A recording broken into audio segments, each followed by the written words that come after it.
Lots of ships use the harbor at the big station by the sea. Passenger ships have spotless paint and shining brass.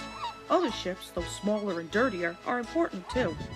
They take coal, machinery, and other things abroad and bring back meat, timber, and things we need. Fishing boats also come there. They unload their fish on the quay.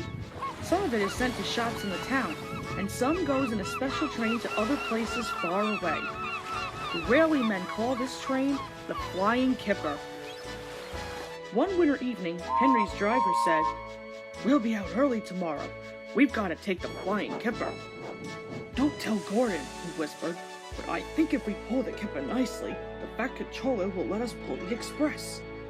"Hurrah!" cried Henry, excited. "That will be lovely."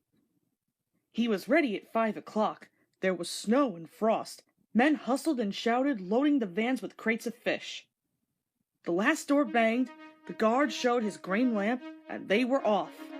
Come on, don't be silly, puffed Henry to the vans as his wheels slipped on the icy rails. The vans shuddered and groaned. Truck trip, all right, they answered grudgingly.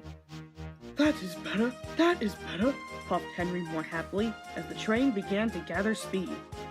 Thick clouds of smoke and steam poured from his funnel into the cold air, and when his firemen put on more coal, the fire's light shone brightly on the snow around. Hurry, panted Henry. They whooshed under bridges and clattered through stations, green signal lights showing as they passed. They were going well. The light grew better and a yellow signal appeared ahead. Distant signal, up, thought Henry. Caution! His driver, shutting off steam, prepared to stop, but the home signal was down. All clear, Henry. Away we go. They couldn't know the points from the main line to a siding were frozen, and that the signal had been set at danger. A fall of snow had forced it down. A goods train waited in the siding to let the Flying Kipper pass. The driver and firemen were drinking cocoa in the brake van. The guard pulled out his watch. The Kipper is due, he said. Who cares, said the fireman. This is good cocoa. The driver got up. Come on, fireman. Hey, I haven't finished my cocoa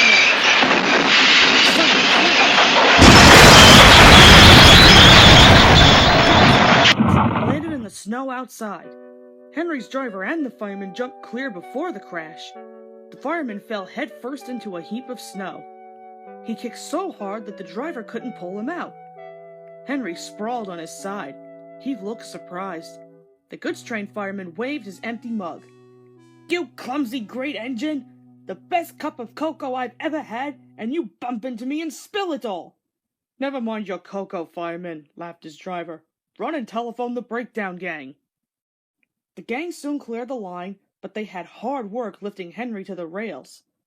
The fat controller came to see him. The signal was down, sir, said Henry nervously. Cheer up, Henry. It wasn't your fault. Ice and snow caused the accident. I'm sending you to Crew, a fine place for sick engines. They'll give you a new shape and a larger firebox. Then you'll feel a different engine and won't need special coal anymore. Won't that be nice? Yes, sir, said Henry doubtfully. Henry liked being at Crew, but was glad to come home. A crowd of people waited to see him arrive in his new shape. He looked so splendid and strong that they gave him 3 cheers. Thank you very much, he whistled happily.